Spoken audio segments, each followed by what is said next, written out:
कैसे हो आप लोग। दीपक भारद्वाज है, स्केल 2 ऑफिसर। बेसिकली जो आपका NICL AO का एग्जामिनेशन अभी आया है वो एग्ज़ाम हमने निकाला हुआ है 7 साल पहले। अब आज आपको बताने वाले हैं कि आप ये एग्ज़ाम को कैसे निकाल सकते हैं। ये जो स्ट्रेटजी होने वाली है वो बहुत ही शॉर्ट एंड स्वीट होगी। ठीक है, मैंने हमेशा से सिंपल स्ट्रेटजी रखी है, इसलिए मैं इतने सारे एग्जाम्स निकाल पाया हूँ और खासकर AO के एग्जाम में 2 बार निकाल पाया हूँ, NICL एंड OICL। चलिए वीडियो को स्टार्ट करते हैं। सबसे पहले हम बात करते हैं कि आखिर इस एग्जामिनेशन में होता क्या है। इसके अंदर देखिए 2 पार्ट होते हैं, आपका प्रीलिम्स, मेंस, उसके बाद में आता है इंटरव्यू। ठीक है, 2 पार्ट मैंने इसलिए बोले क्योंकि ये सबसे महत्वपूर्ण पार्ट इसके होते हैं क्लियर करना। उसमें से भी सबसे महत्वपूर्ण जो पार्ट है वो आपका है प्रीलिम्स। ठीक है, लोगों को लगता है कि मेंस के अंदर कंप्यूटर भी आएगी, GK भी आएगी, इंश्योरेंस भी आएंगी। देखिए इंश्योरेंस के वीडियोस मैंने बनाए हुए हैं खुद, वो आप जाके देख सकते हो जितना चाहो तो। लेकिन मैं आपको कहूँगा कि पहले अपनी मैथ, रीजनिंग और इंग्लिश को अच्छा कर लीजिए। जैसे ही आपकी वो अच्छी हो जाती हैं उसके बाद में आप जाएंगे GK पे। GK के अंदर इंश्योरेंस अवेयरनेस के अलावा जितनी भी GK है वो आप कर लेंगे, क्योंकि आपकी अभी बाकी के जो एग्जामिनेशन है लाइक IBPS, PO सब भी आने वाले हैं।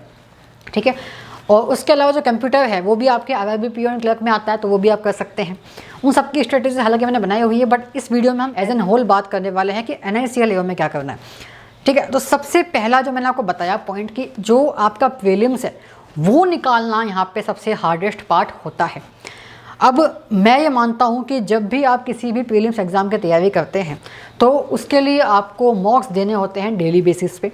अब मैं ये नहीं कहूँगा कि इसके मॉक दे लो या इसके अच्छे हैं इसके बेकार हैं। मुझे लगता है कि ऑलमोस्ट सबके ही ठीक ठाक मॉक्स हैं।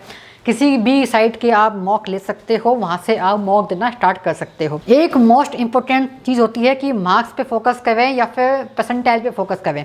मैं मानता हूँ कि आपको परसेंटाइल पे फोकस करना है, क्योंकि मार्क्स भाई डिपेंड करता है कि अगर पेपर हार्ड आ गया तो मार्क्स कम आएंगे, बट परसेंटाइल ये दिखाती है कि आप कितने परसेंटेज ऑफ बच्चों से ऊपर हैं। ठीक है, अगर आपके परसेंटाइल 90 परसेंटाइल है दैट मीन्स कि आपके नीचे 90 बच्चे हैं, आपके ऊपर 10 बच्चे हैं। ठीक है, मोटा मोटा ये एग्जांपल हो। अभी यहाँ पे एक पॉइंट आता है कि हमको कितनी परसेंटाइल पे फोकस करना चाहिए। देखिए मैं ये मानता हूँ कि अगर आपको ये एग्जामिनेशन ऑनेस्टली निकालना है तो टू बी ऑनेस्ट आपको 90 परसेंटाइल कम से कम चाहिए होगी मॉक्स के अंदर, स्पेशली प्रीलिम्स के मॉक्स के अंदर। अब कुछ एग्जाम्शन ऐसा भी हो सकता है कि 80 में निकल जाए, 70 में भी निकल जाए, बट मैं मानता हूँ कि कॉन्स्टेंटली 90 परसेंटाइल लाना अनिवार्य है इस एग्ज़ाम को निकालने के लिए।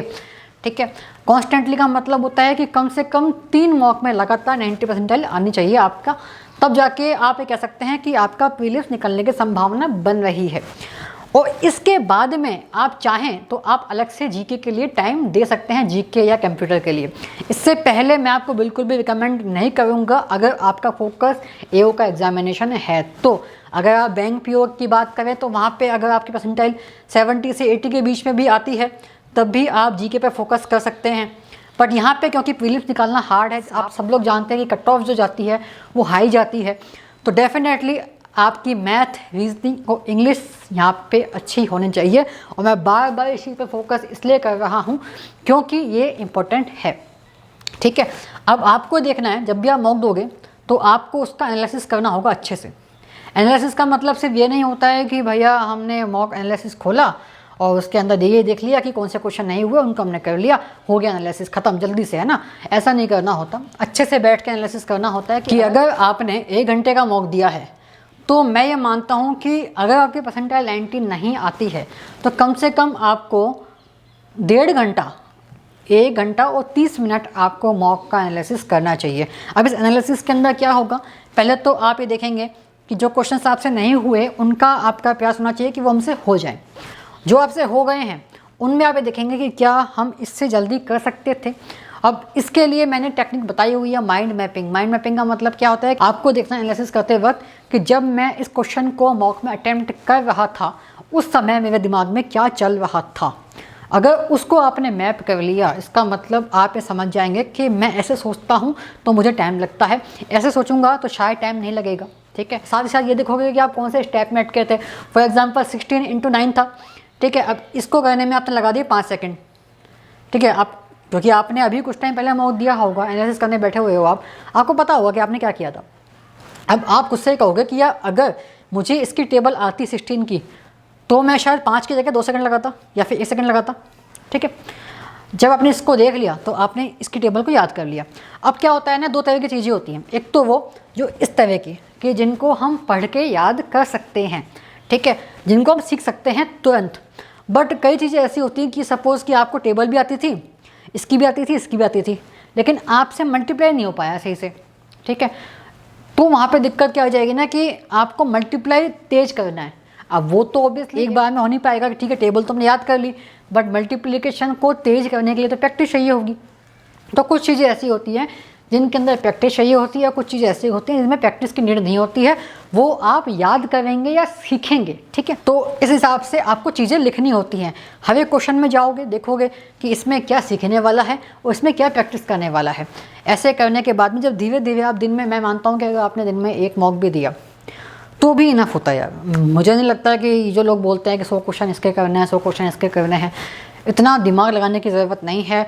मल्टीपल सोर्सेज पे जाने की ज़रूरत बिल्कुल भी नहीं है। सिंपली कोई भी वेबसाइट को उठाओ, उसका एक मॉक दो, उसको बैठ के एनालिसिस करो।